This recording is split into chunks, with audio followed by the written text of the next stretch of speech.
from Plarium. Hey folks, next Thursday, March 5th, there's gonna be a classic fusion event, and it's for the new legendary Pelops the Victor. He's from a new faction, Argonauts. He's HP based, Spirit Affinity, and I gotta say, wow, right? Like the aesthetics is really, really on point. Um, and say what you will about Plarium, but their visual department is always excellent, right? A little bit of Greek mythology here. Pelops was the king of Pisa, a central hero in Greek mythology, who gave his name to the Peloponnese Peninsula after winning a legendary chariot race for the hand of Princess Hippodamia. He's historically significant for establishing the Peplopid dynasty, funding the precursor to the Olympic Games as a celebration of his victory.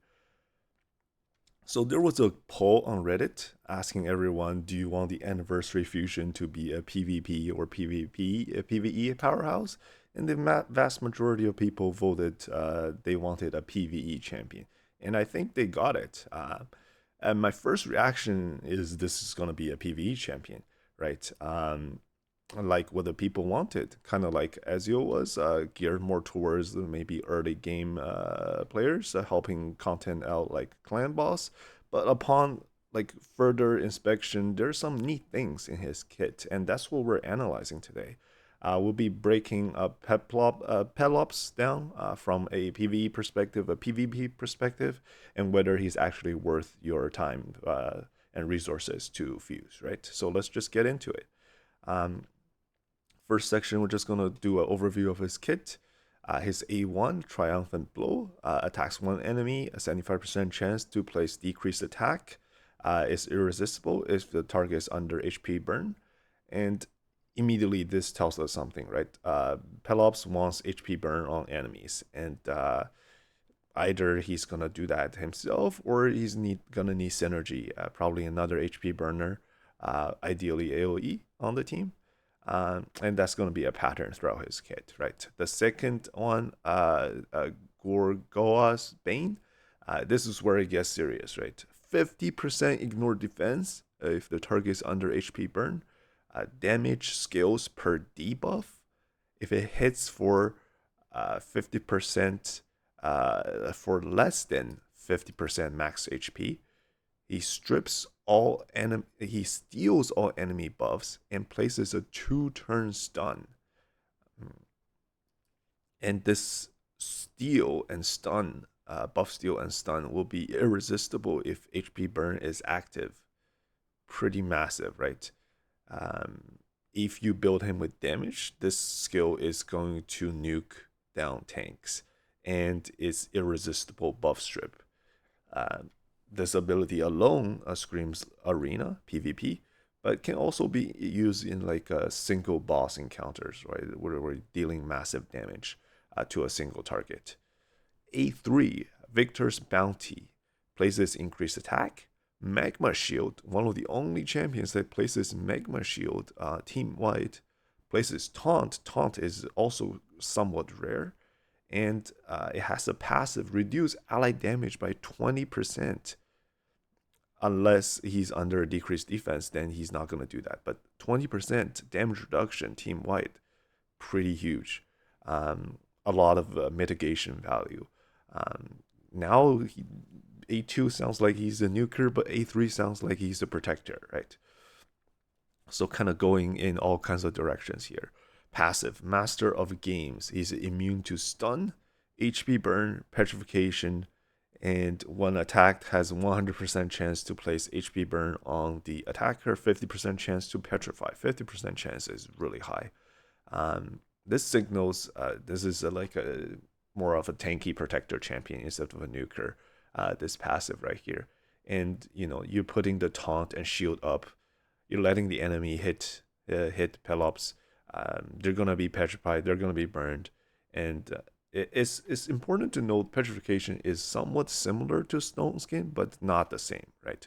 A champion under petrification debuff will have all their buffs removed, is unable to take their next turn, and When under petrification debuff, champion is unable to receive buffs. Instant turn effects does not work except for the remove debuff. That will work to remove the petrification. And finally, under petrification debuff, champion will only receive 40% of any incoming damage. The only caveat is incoming damage from bombs, just like Stone Skin, bombs on petrification is gonna do increased damage by 300%. Now HP Burn also does more damage to Stone Skin targets, right? Normally HP Burn does 3% of targets max HP. On Stone Skin, it will do 5 times the damage, 15%. But on Petrified target, there is no like bonus for HP Burn. I think it's back to 3%, and that's a real shame because that could be an insane synergy. Petrification and HP Burn. I think there's a missed opportunity here. Um, and then if we just move this a little bit, we can also see the aura, right? Increased ally resistance in all battles by 60%. So pretty good aura as well, all things considered. So for the Pelops, let's first talk about PvP. Where would Pelops shine? Because his entire kit revolves around when enemies attack him. He taunts them, and then if the enemies hit him, they get burned, they get petrified, and then the Magma Shield also reflects damage, right? Magma Shield is 30% of his HP, and let's just assume he has like a 100k HP build, he's an HP based champion, that shouldn't be difficult. The Magma Shield will be 30k, and hitting this shield will do equal amount of damage back to the attacker. So if he puts the Magma Shield on everybody, an AoE nuker like Marius will take 120k damage back if it's hitting your team. Marius don't have 120k HP. He's just gonna kill himself before even getting to your team's HP bar, right? So that means your Pelops needs to be fast. They need to be at very least faster than enemy nukers to do the A3 first on your team before the enemy first AoE, right? So on the Pelops side, he's fantastic into these sort of low HP hard-hitting nukers. If he can be faster than them, then he can protect your whole team with a Magma Shield. And on the flip side of that, if you're the Marius user, this is the same idea as facing like a second form Embrace, right? If you're a Marius user and you're running a standard, say, Lethal and Stone Skin, you absolutely do not want to do the A3 into A2 combo because you will just kill yourself. So you would actually just opt to open with the A2 while you still have the Stone Skin, and then all the reflected damage will hit your Stone Skin first instead of hitting yourself.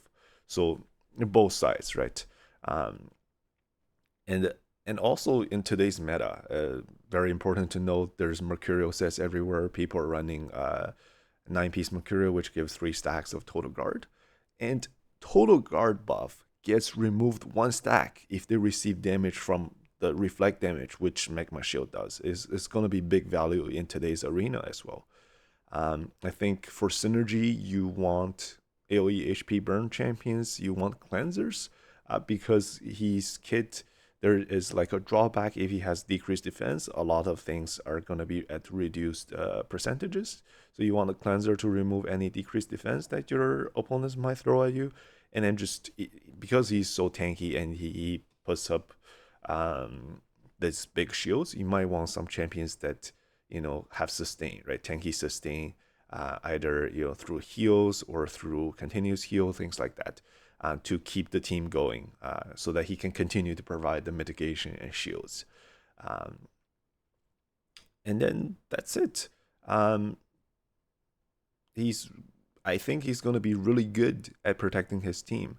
So in terms of PvP tier, it's still early times. We haven't done any testing, but I think he's likely going to be a plus tanky support champion. When facing stuff like Marius, Predator, which are very, very common against their AoE. If he's faster, he does A3 first. The big Magma Shield plus the 20% damage mitigation is going to be really good at keeping your team alive.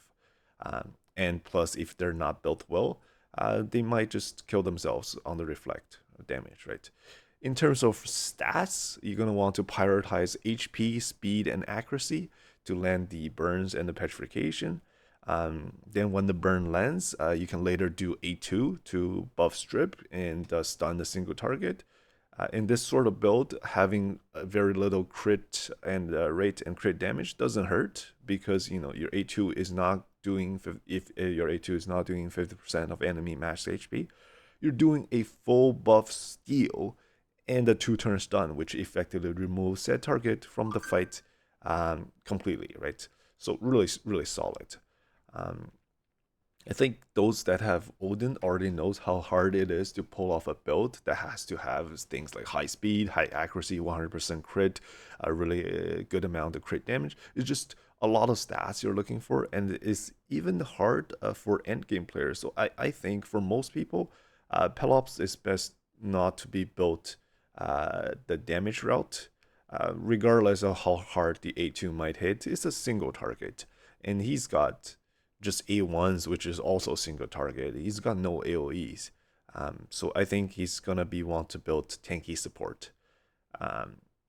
PvE analysis, the next section. So the big question is, does he matter in PvE? I think in clan boss is going to be one of his best areas. Decreased attack is mandatory on traditional clan boss teams, and he has that on the A1, right, which is 2 turns, and it books up to 100%. HP Burn does good damage to clan boss, and this part, a taunt makes the clan boss target him for the stun, and guess what? His passive says he's immune to stuns, making him one of the best stun targets. Just excellent. I think he's going to help a lot of newer players reach the clan boss chess threshold with his ability to keep the team alive and be the stun target. In Hydra, I think, yes, he's also going to be viable. He's got decreased attack on A1. He's got HP burn synergy. He's got team-wide protection. He's got buff steal. And as a supporting champion in Hydra, he could be very good. A special note on those running a Titus team and does not have the Mythical Relic, Volcardic Heart. Assuming you got the Titus Wixwell team down pretty good and you have the shield set, like this champion alone will increase your Titus damage by 50%, because Magma Shield counts as a third instance of shield, and you can stack that up to 1,000,000, right, for the shield value. So with the other 2 shields from the skills and the shield set, you would have 3 instances of shields, and that can stack up to 3,000,000 shield value. Instead of 2. And Titus, the big nuke, scales off of a shield value, so it's going to be a big damage increase. Very good for that particular instance. In terms of dungeons, I want to make a special note about Fire Knight. His Magma Shield does reflect damage. Not only is that going to be very good at keeping your team alive from the big smack of Fire Knight, but it also will remove 5 stacks of Fire Knight shield from the reflect damage. So really good for Fire Knight. For Chimera, Pelops could be good there too. Not only does he offer protection, but also for trials, right? Like a lot of us are going for trials, and there's the trial that soaks up damage with shield. There's trial that you have to do reflect damage. You have to do HP burns, decrease attack, just different debuffs. And if that's an area you care about, Pelops can be good there for sure. And plus, the Titus discussion in Hydra also applies here, right? If you don't have the Mythical Relic that brings team-wide Magma Shield, Pelops will boost your Titus damage significantly. So finally, is he worth the fusion? That's the real question, right? For PvP, as a fast, tanky support, I predict he's going to be an A+ champion. And for PvE, I think he's going to be S tier in clan boss. For Hydra and Chimera, it depends on the Titus situation. It can be really good or just, above average. For dungeons, Fire Knight specifically, I think he's going to be A+. Just overall really solid champion in general for all kinds of things. Progression, beating content, Plus, he's in the new faction, which inevitably will have Faction Wars release. And currently, he is the best champion from Argonauts. He is one of the only two legendaries from that faction. And he is better than Cassandra, in my opinion. So, in conclusion, I will be going for this fusion. It's not an S tier PvP powerhouse like previous years, Armand's Fabian, but he will for sure find his way into some teams and be very useful. So yeah, that's my breakdown of this champion. Let me know in the comments. Are you looking forward to fusing him, or are you skipping, and why? Right. And that's it from me. I will see you on the next one. Cheers.